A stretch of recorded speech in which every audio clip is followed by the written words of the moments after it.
జీవితం అంటేనే ఒక గొప్ప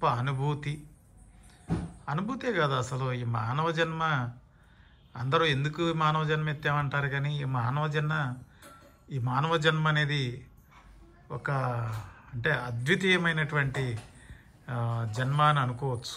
ఎందుకంటే ఉదాహరణకి ఇప్పుడు నా ముందు కూర్చున్న వ్యక్తిని చూడండి. ఒక జిఎస్టీ మూవీలో కమెడియన్గా యాక్ట్ చేశాడు. అంటే కమెడియన్గా యాక్ట్ చేసినంత మాత్రాన జీవితం మొత్తం హాస్యంగాను లేకపోతే ఏదో రకంగాను అట్లా ఉండదు. జీవితం వేరు, పాత్ర నటించటం వేరు అని చక్కగా చెప్పినటువంటి వ్యక్తే ఈ దొండపండు అలియాస్ అమర్నాథ్. ఇతను కొన్ని నాలో ఉన్నటువంటి అపోహలను తొలగించి చక్కగా ఎంత చక్కని మాటలు, ఎంత చక్కని వివరణ ఇస్తున్నాడంటే చూడండి.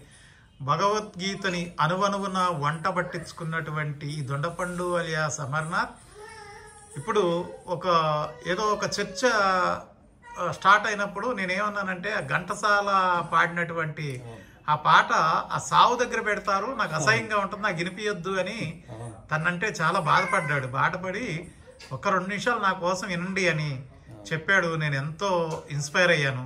ఇప్పుడు మీకు కూడా వినిపించే ప్రయత్నం చేస్తాను.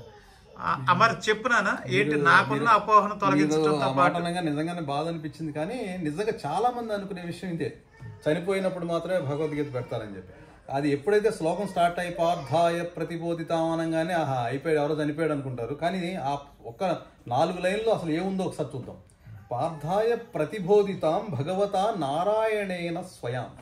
అంటే ఈ పార్థుడు అనేటువంటి అర్జునుడికి ప్రతిబోధితం, బోధింపబడ్డాడు. ఎవరి చేత? భగవంతుడైనటువంటి నారాయణైన స్వయంగా నారాయణ చేత బోధింపబడ్డాడు. ఏం బోధించాడయ్యా అంటే, ఎలాంటిది బోధింపబడ్డాడు? ఎవరి చేత రాయబడింది అంటే, వ్యాసేన గ్రథితాం, వ్యాసుడు రాసినటువంటి పురాణమునినాం, ఎవరైనా పురాణముని మహాభారతం మధ్యలో జరిగినటువంటి ఈ అంశాన్ని వ్యాసుడు రాశాడు.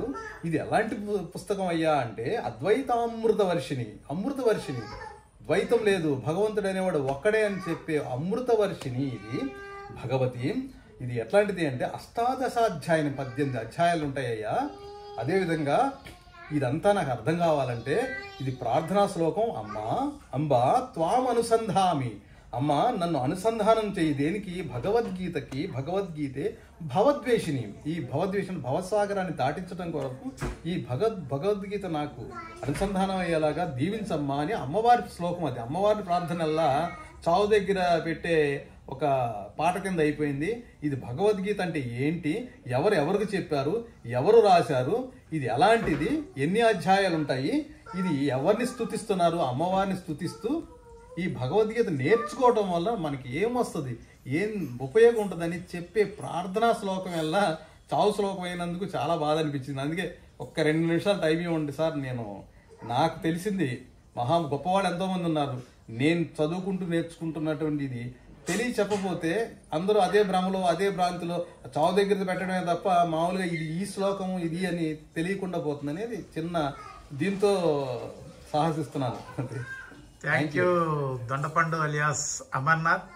పాత్రలో నటించటం, నిజ జీవితంలో జీవించటం వేరు అని చక్కగా కళ్ళకు కట్టినట్టు చెప్పావు. మరొకసారి ధన్యవాదాలు తెలుపుతూ, నీకు అవకాశం ఉన్నప్పుడల్లా ఈ ప్రజాబాహుల్యంలోకి తీసుకెళ్లవలసినటువంటి అనేక అంశాలు ఉన్నాయి, నీ ద్వారా తీసుకెళ్లే ప్రయత్నం చేస్తాను.